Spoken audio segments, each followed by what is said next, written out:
Now, around 50,000 Palestinians have fled to the south of the Gaza Strip after Israel's military opened an evacuation route for the fifth consecutive day.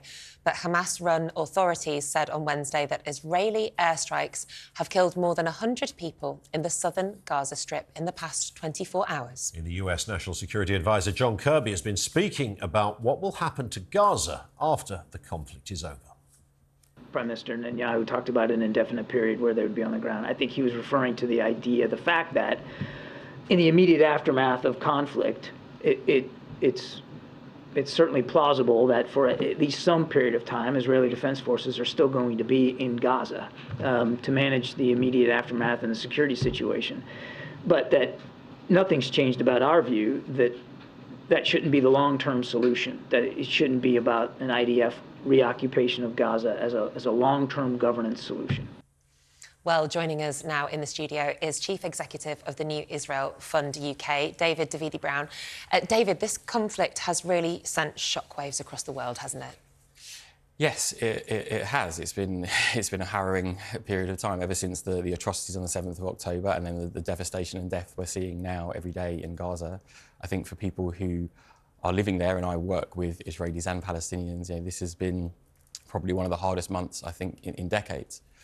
And you work for the New Israel Fund UK. Can you just tell us a little bit more about that organisation and what they do? Yeah, so it was founded in Israel just over 40 years ago, and there's people all around the world that support it. To make it clear, it's a human rights-based organisation. We work with Israelis and Palestinians, mainly Palestinian citizens of Israel.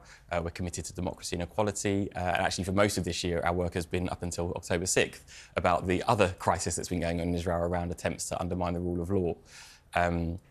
I think, just to talk about what we're doing right now, we have a lot of projects in the south with Jewish communities in the kibbutzim that were attacked, and also with the Bedouin communities in the Negev. So immediately we've been helping tens of thousands of people that have been displaced by the Hamas attacks. And I think we're one of the only ones working with both Arab and Jewish communities across the south of Israel right now. What is curious, not exclusive, but curious about this story, David, is that it seems to depend on where somebody stands politically, where you can see the same story but have two completely different views, and we've all seen that unfold. But what do you make of that? Because there is confusion, and there's various, again, depending on which news outlet you might listen to, depending on which social media sites you might follow, will hugely drive your opinion on this entire war right now.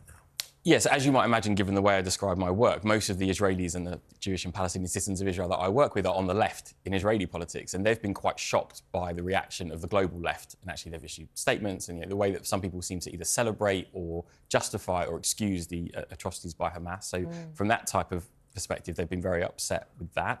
But I also think, on the right, there's an attempt to turn this into a kind of political football. You can either be pro-Israel or pro-Palestine. You can either care about Israeli civilians that are kidnapped and killed, or you can care about Palestinians now suffering in Gaza. Whereas actually everyone I work with, including my Palestinian colleagues and my Jewish Israeli colleagues, care about civilians on both sides. And I saw someone on social media say this isn't about Israel versus Palestine. This is Israelis and Palestinians against extremism and violence. And I think more of us need to see it that way.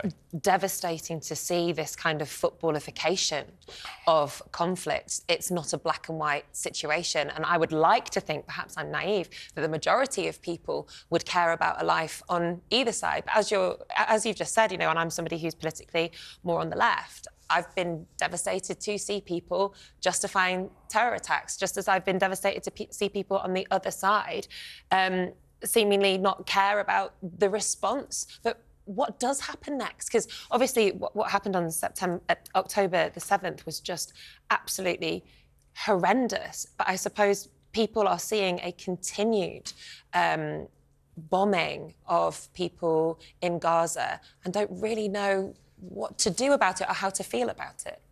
Yeah, so I'll try and answer that in two parts. I think in Sure. terms of outside of the region, what we can do is, rather than import hate and conflict, we can actually follow the lead of Jews and Arabs and Israelis and Palestinians that work together, like the people I work with, and maybe bring a bit more of that compassion and courageous leadership. And actually, a group of Jewish community leaders issued a statement called Our Jewish Values, if people want to look it up. And it's had like over 2,000 signatories already, and it was trying to explain exactly that. We don't have to pick a side, we can show compassion for both.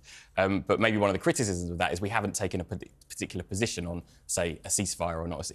So to answer that, what next more broadly, I think one of the things that we've been talking about, at least in my circles, is there's lots of calls for a ceasefire without really talking about the need to release the hostages or disarm Hamas or make sure that the kind of atrocity that was perpetrated on the 7th can never happen again. And if you see the Hamas leaders, doing their press rounds, they're saying that they would love, in fact, they look forward to doing it again and again and again. So you have to kind of, everyone wants to see an end to the violence, everyone wants to see death and devastation stop in Gaza, but there has to be some credible talk about what that means in terms of the role of Hamas and the day after.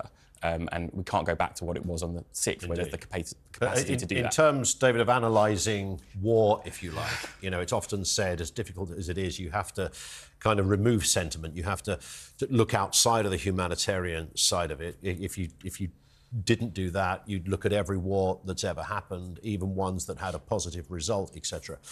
Ultimately, this will come down to the fact that it's a progressive first world country versus a terror organisation. Is that fair? Well, I think broadly that's fair. I think, like I said, the work I was doing and the work my colleagues were doing in Israel up until the 6th of October was actually around the threats to whether Israel is going to be a progressive country. And I don't think we should ignore the broader context. I'm not saying that in any way that justifies what happened on the 7th, but ultimately this is about peace and security and justice and human rights for both Israelis and Palestinians. So I think rather than seeing it as a fight between Hamas is clearly a terrorist organisation, but the broader thing between Israel and Palestine is that we need to see security for both people and rights respected for both people. And there needs to be a proper political horizon rather than just talking about how to stop the violence right now. That's the only way for long-term security for both people. Thank you for coming with